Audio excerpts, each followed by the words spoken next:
as we know, Donna always not only does things with excellence, but she wants to make it a little fun, and sometimes she's even a little bit sneaky. And so when she was deciding who would do the introduction of our speaker today, she thought, well, let's pick somebody that knows him fairly well, can maybe share some funny anecdotes or share some interesting facts that we not know. And so who better than to introduce our speaker this morning than the beautiful Connie Walworth, the husband of our speaker, the mother of their 5 children. So Connie, would you please come up this morning? Thank you so much.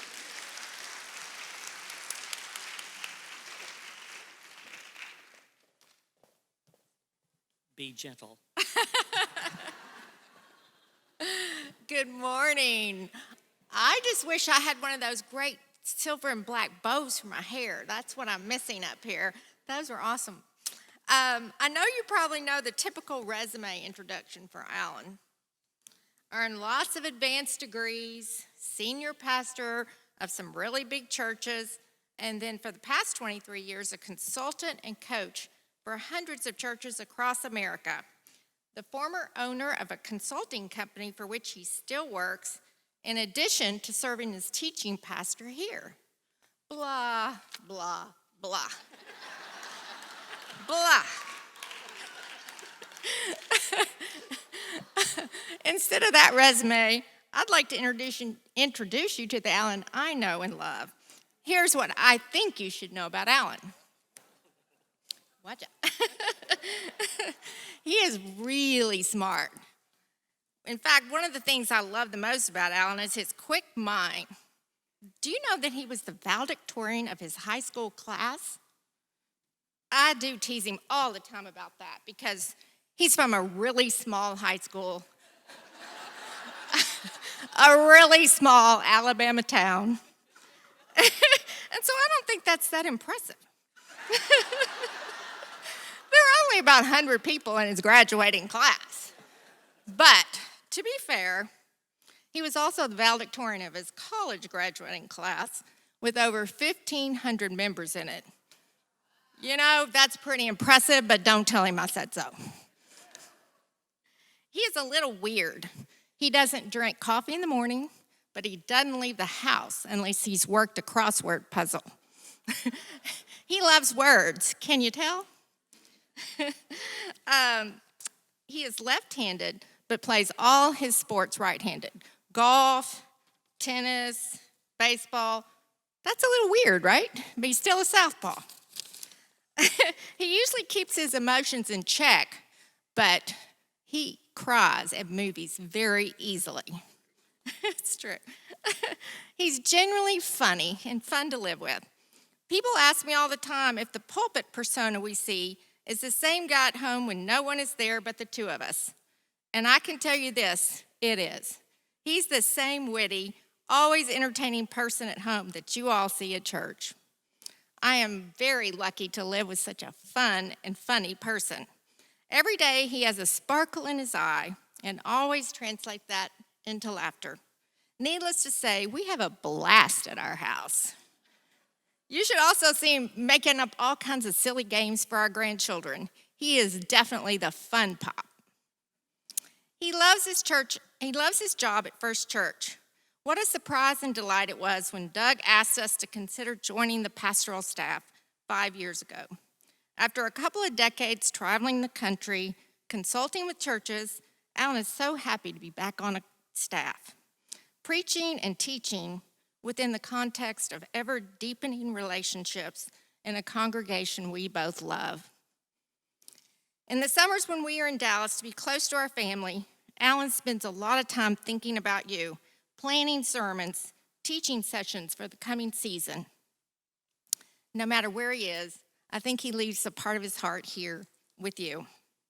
So my sisters in the faith, here's Alan, the husband I adore, one of the smartest, weirdest, and wittiest persons I know. Let me help you down.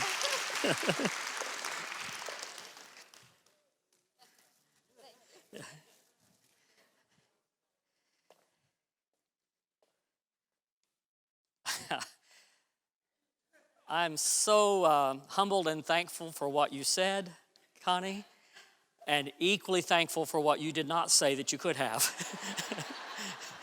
That was a scary moment. Thank you, Donna, for that surprise when you watched the tape of this. Well, what a privilege. What a privilege. I think Donna asked me to do this about 5 years ago, it seems like. She's been planning and working and rehearsing, and all of you know this about her far in advance. And I have been counting down the years and months and days until this time could come. On Wednesdays and other times when women's ministry groups gather, all the rest of us guys kind of walk around the church halls envious of all the laughter and the joy and the mystery of what goes on behind those doors in women's ministry. It is clearly one of the heartbeat experiences of the life of this church. And in some ways, June, a little bit like your sermon from Sunday, I feel like I'm a spy from men's ministry, having come into the promised land of women's ministry, a land that flows with milk and honey and joy and laughter. And I've come trying to spy out the land to try to find out what is it about you all. And there's actually a list of questions that the men wanted me to try to figure out while I'm here. Like, for instance, what is it with all of these throw pillows and shams on our beds that we have to take off every night and put on every morning? One of our guys, an engineer, calculated over a 50-year marriage, he would spend 34.722 days, over a month, putting on and putting back off pillows you can never put your head on. What is that about? Someone help me know. Or, what is it with this obsession with purses and shoes and emojis and text? We don't get it. And how is it that you remember every line of dialogue for 10 years?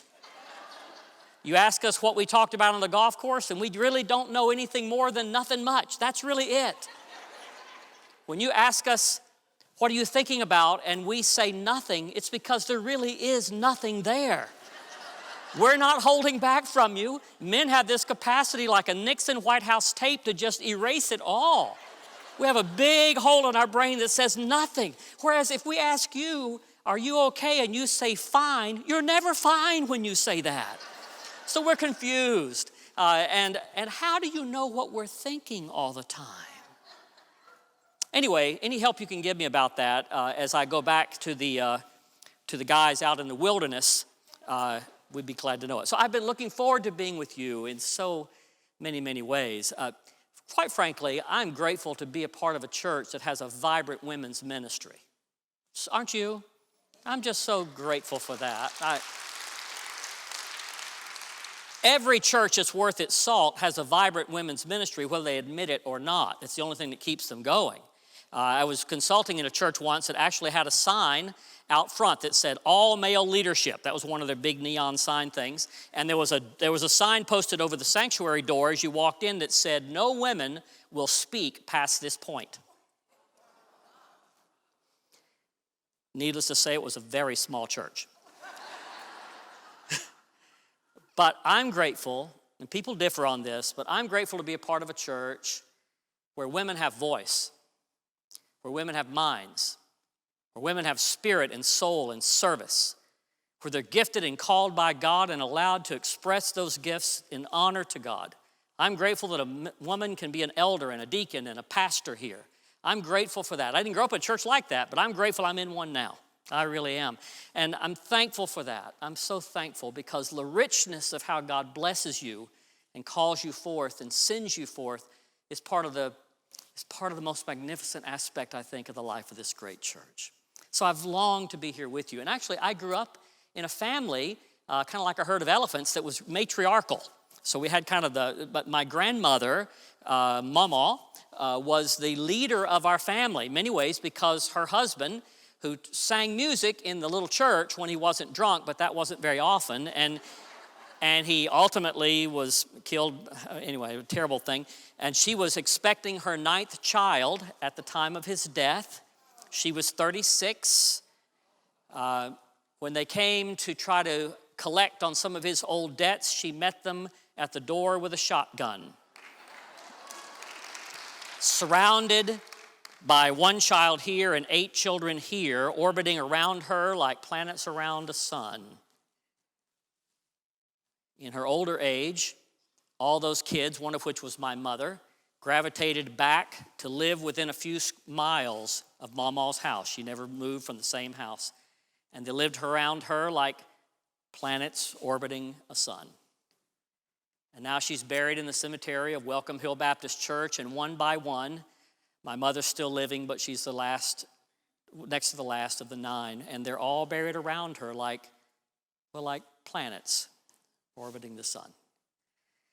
But Mama was a woman of very few words, but all of them counted. You could crochet every one of them. Like the time when my cousin Pam ended up becoming pregnant, but before she was married. And there was a huge scandal about this until Mama said, "She's welcome at my house. Nothing else needs to be said." And nothing else was said. I'm grateful for strong women. I'm grateful that the Bible is a story that includes the stories of strong women, real women.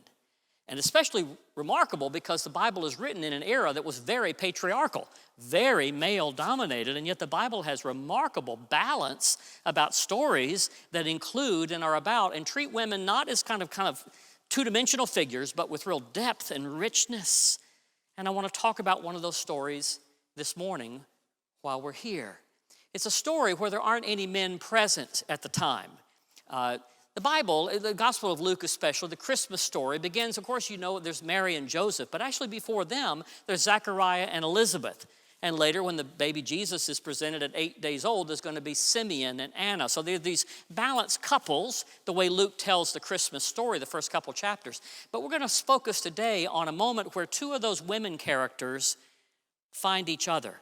And these 2 twin stories of the miraculous birth of John the Baptist and the miraculous birth of Jesus, where they cross together as Mary goes to see Elizabeth. And that's the scene I want to focus on in our moment together. I've called this Sisters Together, Holding On for Dear Life. And imagine what it was like to be Mary. She's probably a 13-year-old girl. That was the age people got betrothed, engaged to be married in her century. So unless she was an old maid at 15, she was probably 13. She's betrothed to Joseph. But of course, she's poor. She doesn't come from some kind of long line or heritage. She's not particularly described as even being righteous. She is. But it's not like there's anything in her resume. I mean, her resume is a blank sheet of paper. And the angel Gabriel comes from God and says, "Hail, O Ave Maria, hail, O favored one. You're going to be with child. The Holy Spirit's going to come upon." And she says, "Well, yes, I always wanted a child. Joseph and I have talked about it." No, I'm talking about right now. What do you do with a blessing that comes too soon? What do you do with a blessing that has about as much complication as joy to it? Have you ever had one of those? Who's going to believe her? Joseph? How will she tell her mother? What will they whisper about in that little town of Nazareth with a high school the same size as mine where I graduated? How can she believe it herself? What will she do? This was not her plan to be 13 years old and pregnant and expecting and the Christ child and the Holy Spirit. And what's all that about? What would you do? Anybody had anybody in your family or maybe in your own life where someone got pregnant too soon and you had to try to figure out what to do about that? That was Mary. So what's she going to do? Ever heard of Ken Medema? Love Ken Medema, a blind singer who can see so much better than most of us. And he wrote this song about what Mary felt and did on the backside of the angel going back to heaven. On the backside of that wonderful annunciation, what would Mary do next? What comes after "I'm the handmaid of the Lord"? Well, here's what it is. He sings or writes a song, and I've got a video of someone singing and performing that song as Virgin Mary. What do you do when you hear the word from the angel that Mary heard? Well, watch and listen.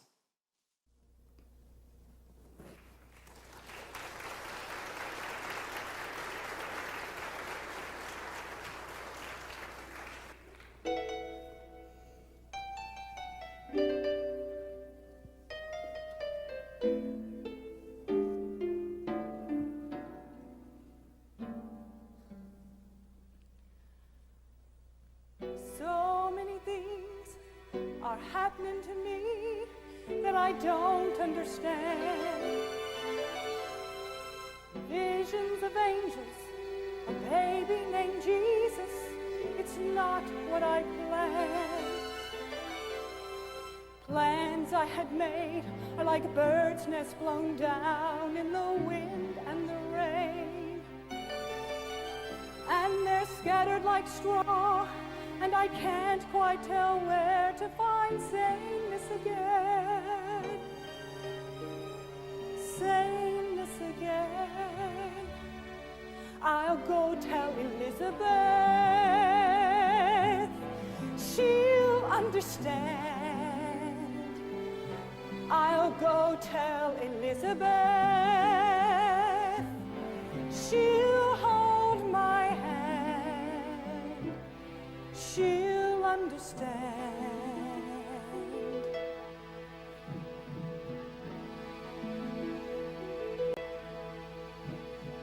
Go talk to Joseph. Well, I've talked to Joseph, and Joseph's a man. So many things a woman can know that a man never can.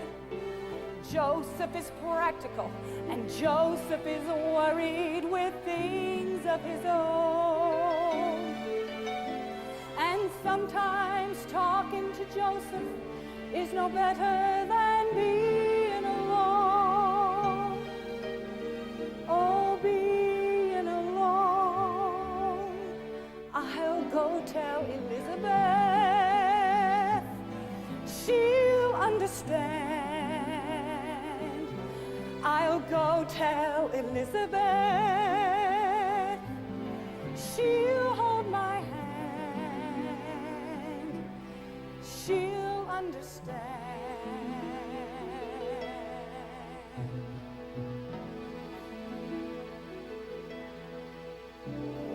Sometimes I wish I could wake and discover it all was a dream. I ought to be shouting for joy, but I'm falling apart at the seams. Mostly I'm quiet, I keep things inside me. That's how I get by. But it's too much to handle, and I need someone near me to share a good cry. To share a good cry. So many things are happening to me that I don't understand. Visions of angels and this baby named Jesus, it's not what I planned. Plans I had made are like birds' nests blown down in the wind and the rain. And they're scattered like straw, and I can't quite tell where to find sameness again. Oh, some sameness again. I'll go tell Elizabeth. She'll understand. I'll go tell Elizabeth. She'll hold my hand. She'll understand. I'll go tell Elizabeth. She'll understand. Yes, I'll go tell Elizabeth, and she'll hold my hand.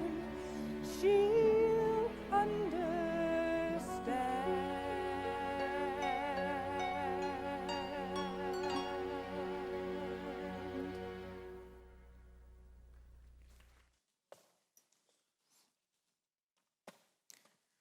All of my plans were like bird nests blown in the wind. How can I find some sanity? She sings, I'll go tell Elizabeth. She'll understand. I'll go tell Elizabeth. She'll She'll hold my hand. She'll understand. It's that moment that painters through the years have tried to picture. When Mary traveled to go see her kinswoman, Elizabeth. Now, these are an odd pair, these two. Now, they have a lot in common, of course. They've both been visited by an angel Gabriel. That is Zechariah, Elizabeth's husband, actually Gabriel. But anyway, they're both bearing a child when they least would have expected it. It's a miraculous child, a child full of promise and full of redemption. It's more than they can just about manage. They can't really figure out how to tell anybody, and so they cling to each other. But it's Mary who starts it, and she lives 90 miles away from Elizabeth. What 13-year-old, then or now, goes on a road trip of 90 miles, pregnant or not, right? Would you let your 13-year-old out like that? You don't even let them out past 10, right? So probably she hooked up with some other group that might have been going that way, but she goes 90 miles. It's not like Elizabeth lived around the corner. 90 miles to get there, because the angel has said to Mary, look, I know this sounds crazy. I know it sounds impossible. I know you've got questions, but by the way, your kinswoman Elizabeth, it's already the 6th month with her. She's pregnant too. So things are bursting out all over the place. And that's when the angel said, because with God, nothing is impossible. So at least Mary's been tipped off. Somebody else is kind of in on this wild wink of God. I'll go tell Elizabeth.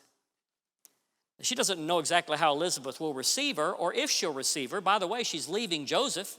Maybe it's during this period of time, because she's going to be gone for 3 months, that the angel ends up talking to Joseph, as it tells in the Gospel of Matthew. The point is, she's away from Joseph for 3 solid months. But she goes down there because she just has to cling to somebody, right? Haven't you had a time in your life like that?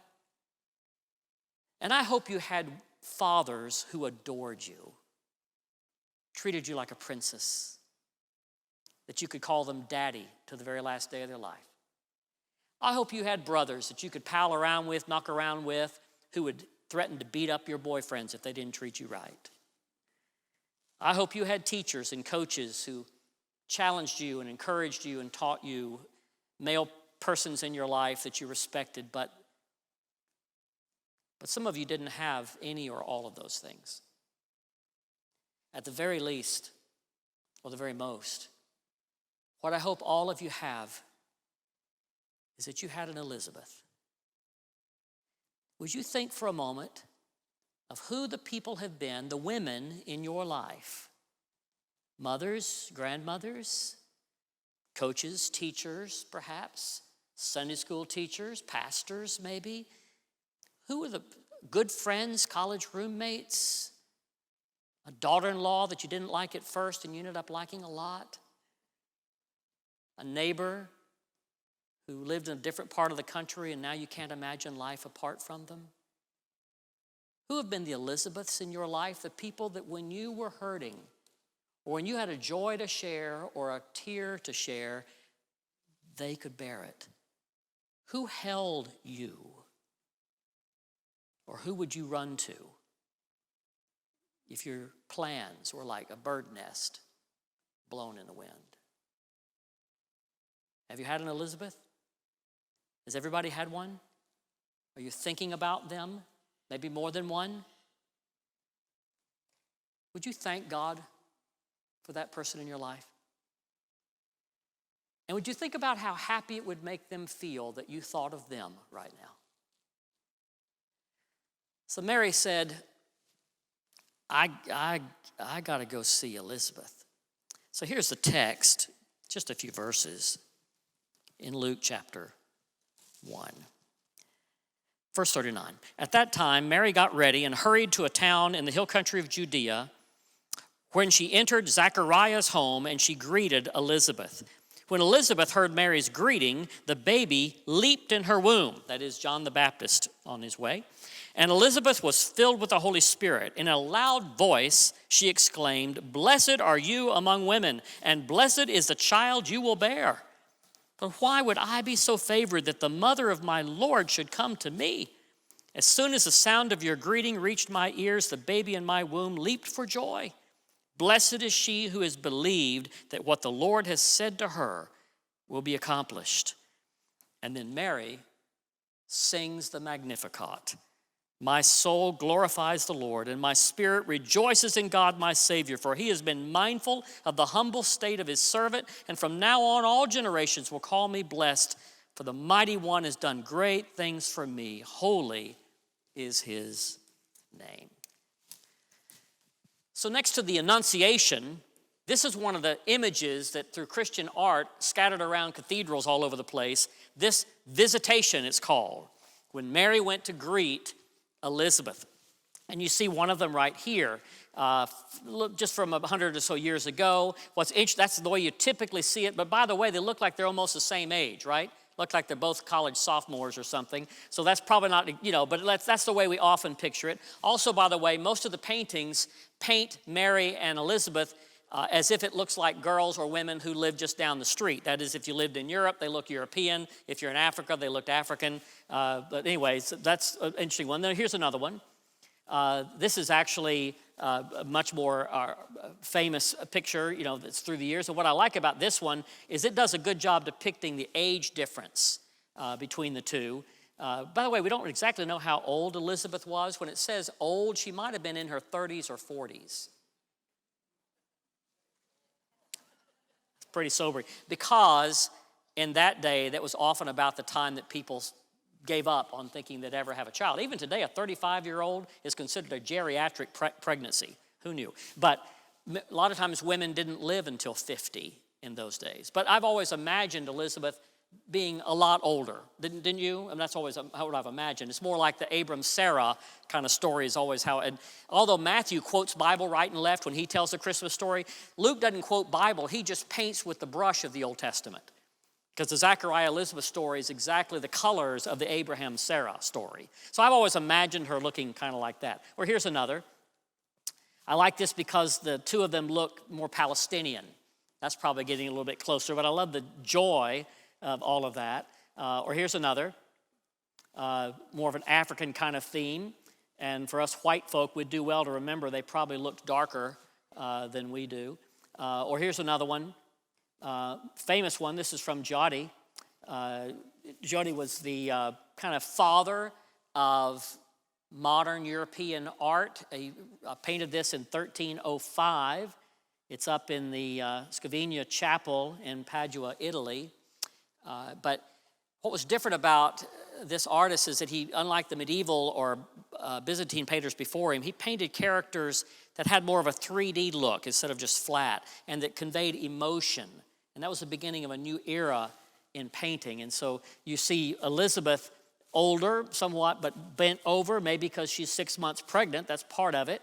And there's other women, two women who apparently came with Mary on the journey. Some other woman who looks pregnant herself, who's there with Elizabeth. Apparently everybody's having a baby in this picture. And Elizabeth leans in. And you can see, what I love about the painting is you notice how obviously she greets Mary first. Her arms are underneath. And then Mary responds, putting her arms on top. Do you see that? I love the sort of imagery of that. And if you look at their arms together, it looks like a chalice or a cradle as they sort of hold together these miraculous new lives. One coming too late, one coming too soon, but coming nonetheless from heaven. And they hold them. Or if you zoom in on their faces, you see the wrinkles on Elizabeth's face. What is her expression? Is she thoughtful? Is she questioning? Is she reverent? And there's no wrong answer here. This is not a pop quiz. There's this wonderful tenderness and eagerness and looking about it. And Mary, as she looks back, it's taking it all in, pondering, you can see in her heart. It's one of my favorite images of this visitation. And it kind of makes you a little jealous, doesn't it? In this season of the year, when what we wish and long for and miss the most is being able to run to someone's house on a special occasion and being able to embrace each other. Do you get a little envy looking at that? How many of you lost Thanksgiving and you're not sure about Christmas either? Right? Except for Zoom. how much do we miss embrace and touch, holding my hand? I was watching two women recently at a sad event as they crossed all the barriers of social distance and embraced each other at a funeral and fell into each other's crying hug. And I'm not sure the CDC should get in the way of that one, because sometimes you just have to weep with somebody, right? Mary doesn't know how Elizabeth will receive her. And how is it that Elizabeth didn't get clued into what was going on with Mary? I guess John the Baptist let her know. But when Mary comes, there's this joy. Mary perhaps has all kind of questioning and wondering, will I be rejected? Because sometimes when the Bible tells stories about women, sometimes they're kind of catty and mean and competitive. You've got Sarah and her handmaid Hagar. Once they both have a child, you remember how that went south pretty quick. Or you have Leah and Rachel competing over Jacob's affection, and Rachel trying to catch up with children as quickly as she can, because every time Jacob's shadow passes by Leah's tent, she gets pregnant. But Rachel is the one he loves, and she can't have a child, and she finally has a child, and she names that child, "Give me one more. I'm catching up." She was 12 behind at this point, but I'm catching up. And they're so competitive. She dies in childbirth ultimately. Those two sisters just can't get their sister act together, it seems. Or Mary and Martha, arguing about, who gets to sit where and who's doing the right kitchen duty, or Paul talks to two women, Euodia and Syntyche, in the book of Philippians, and he says, and these are key church leaders who are really leaders in the church, and Paul says, I plead with you two, would you get along with each other? Have the mind of Christ, because you've labored with me. You do so much good, but you need to get along. See, back in the Bible days, women were sometimes catty and jealous and competitive, even in church, but of course no more. Those are the days of the Bible. Glad those days are behind us. By the way, there are many, many more stories in the Bible of men doing this and far worse. But I love this story. It's not the only one. There's also Ruth and Naomi. There are others. But I love this story about two women who run to each other, who are drawn to each other, because, as Mary sang a moment ago, there's some things a man just can't understand. Certainly, God didn't have us bear children. I mean, we can barely stake having a slight fever with the flu. We take a flu shot and we think we're out for a week. So we'd never be able to bear a child. But there's other things we can't understand. There's sometimes when a woman needs to be with another woman, she'll understand. She'll hold my hand. She won't try to fix it. She'll actually listen. She'll actually remember after I said it. She'll understand. I don't know whether you're more like Mary or Elizabeth in this story. Probably at different times in your life, you will be both. Sometime now or in the future, some Mary may show up at your doorstep. And she may be frightened or alone or needing just some comfort or maybe just some acceptance or some validation or to find her way in. I served a church once where a woman came out the door after we were done. We thought we'd had this wonderful worship service. And she said to me, "You all don't care about me." I said, "What?" I said, "No, we care. We love everybody." I said, "No, you don't care. Nobody cares about me here." And I thought, wow, that's a dagger to the heart. That's what we try to be all about. Wow. And I say, I see people every day around here carrying cold cups of water to the poor and embracing and serving. And she said, "No, but no one cares about me." I said, "No, we do. And she said, "Well, then give me a name." She wanted a name. And I wonder, sister, would I be able to give her your name? Sometimes Mary shows up on our door when we least expect it, when really all we want to do is cradle our own bundle of joy. And in that very moment, God brings into our life somebody that in fact we were put on this earth to bless. Because here's what these two women have in common for all their differences.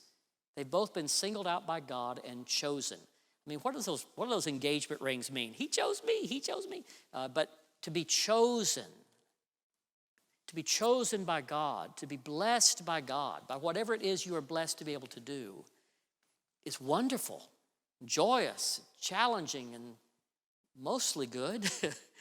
But sometimes what God blesses or calls you to do takes you into dangerous places and pushes us out of our comfort zone and makes us change our plans and gets us out on the ragged edge where only faith will hold us. And sometimes the blessing and calling of God erases almost everything else that we thought we were going to do, and it reshapes us and challenges us. These two women had been blessed and chosen, yes, but the blessing is also a burden in a way, and so they ran to each other. And there'll be times when you have in the past and will again, sisters, need to know where to find your Elizabeth.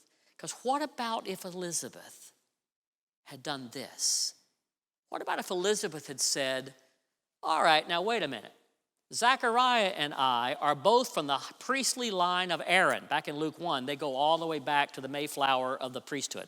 So we're both blue blood, red blood, whatever your politics. We're priestly. She was too, even though he was the priest. Now he's like an associate pastor.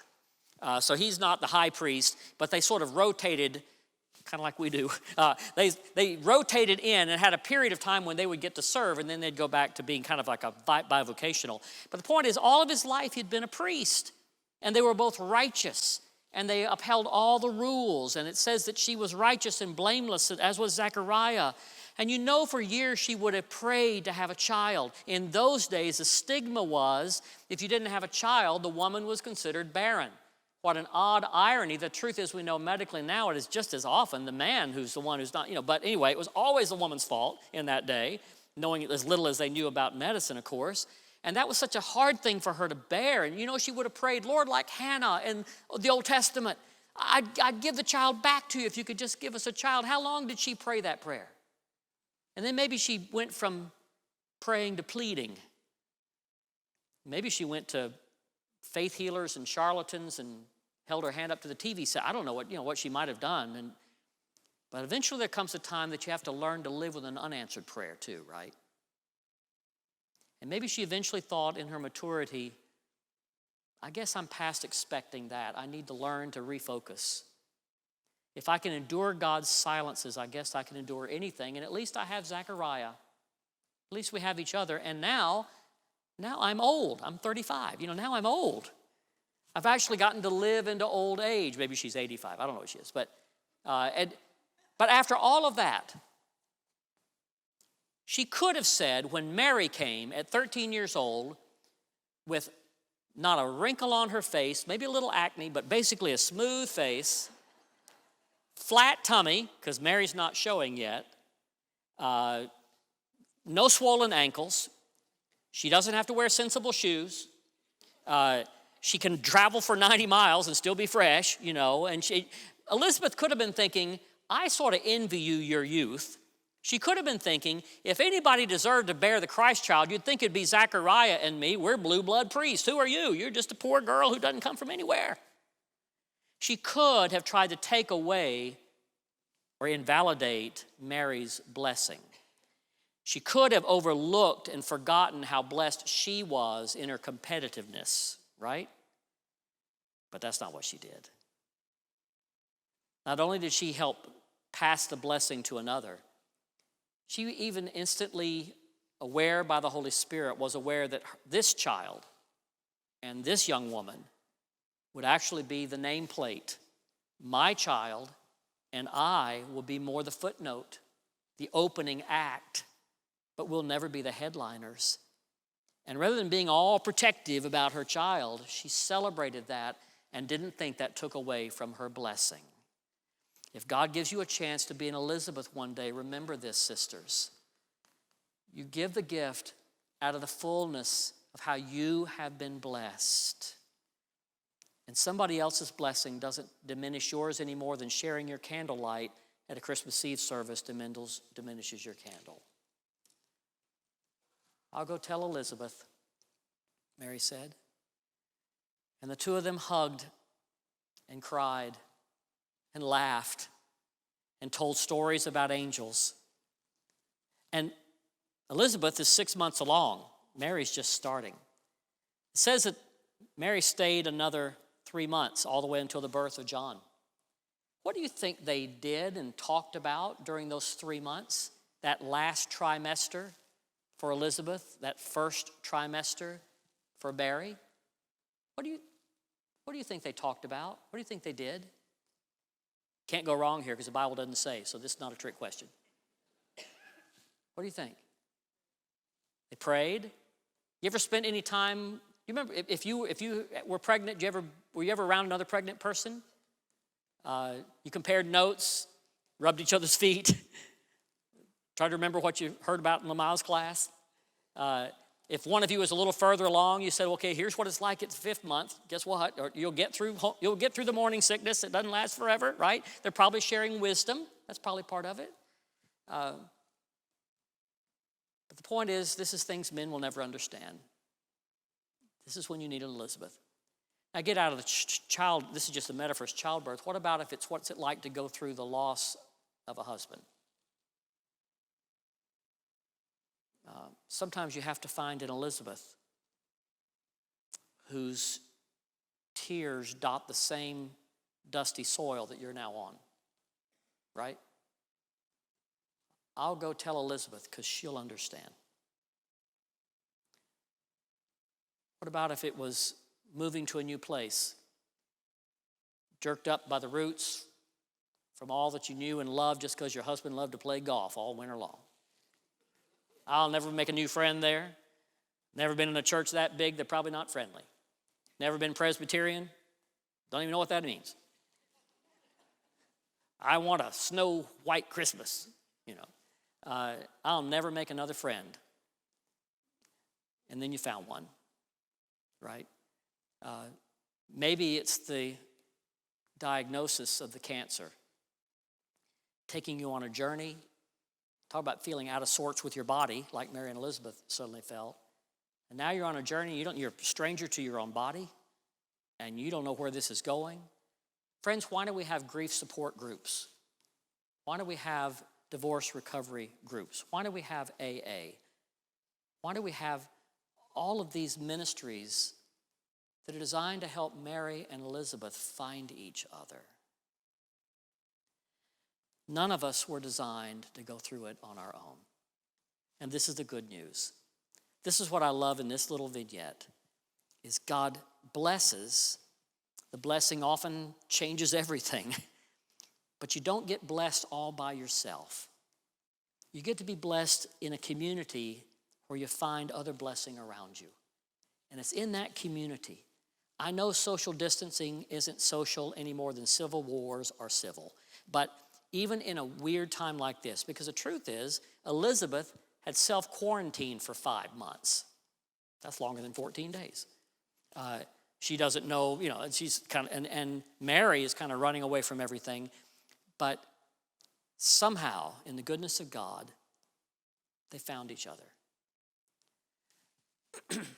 This Advent season, my hope for you, sisters, especially when it's dark, especially when there's so many things that are not going as planned, especially now, I hope and pray that God has given you and will give you a sister to hold for dear life. Because even and especially now, life is still really, really dear. Back in Alabama, 25 years ago probably now, the very week of so many weeks have racial riots somewhere around the world and around our country, but this is one where there have been a lot of them in LA. That very week, a lot of tension. It doesn't take much to create tension around this subject in Alabama. But that very week, there was a middle school kid about the age of Mary who was tragically killed in a car accident, but he was killed. And so they had a funeral service at a large African-American church where the child went to church, and most of the middle school was there. So white, black, a lot of middle schools are all there. And a lot of them had never even been to a funeral, not to mention someone their own age. And they had trouble knowing how to interpret that. Can you imagine, right? And when the children would begin to weep, there were these women in the church. There was an official role in the church. They were called sister holders. They wore white outfits and white gloves, and they carried white handkerchiefs. Linda's nodding because she's from Alabama. She knows what I'm talking about. I don't make this stuff up, do I, Linda? This is true. And the sister holders would just kind of emerge, just sort of come out of the woodwork, I don't know. And they would make their way gently between the pews and sit down next to whoever was hurting and put their arms around them and cradle them. White or black, made no difference. And they would take their handkerchief and they would dab the tears from their cheeks as only a woman could do. And it was the most healing thing to see that particular week when we were having a lot of trouble crossing racial divides in the country. And from now on, every time I think of that text in Revelation that says, "And God will wipe away every tear from their eye," it occurs to me that God has a feminine side too. Sisters, hold on. Hold on to each other for dear life, because God has sent and is sending someone to hold you. Would you help me pray? Oh Lord, thank you that we're not alone. Thank you for this story where it's just you and the two women and the new life bursting forth within them. Thank you for the ways you have called and chosen and blessed each of us. Thank you for the path you've had us on, even though at times it blew our plans around like bird nests in the wind. Thank you for the people who came to us or the people we could go running to hold us when we desperately needed something and someone to hold, because their arms remind us of yours and their tenderness of yours. And so we thank you, O Lord, this day for our sisters. Sisters in blood, sisters in faith, sisters in proximity, sisters by distance. Thank you for the sisters in our life. And help us, O Lord, to be that sister for somebody else. How else can we thank you for them? Amen. Merry Christmas.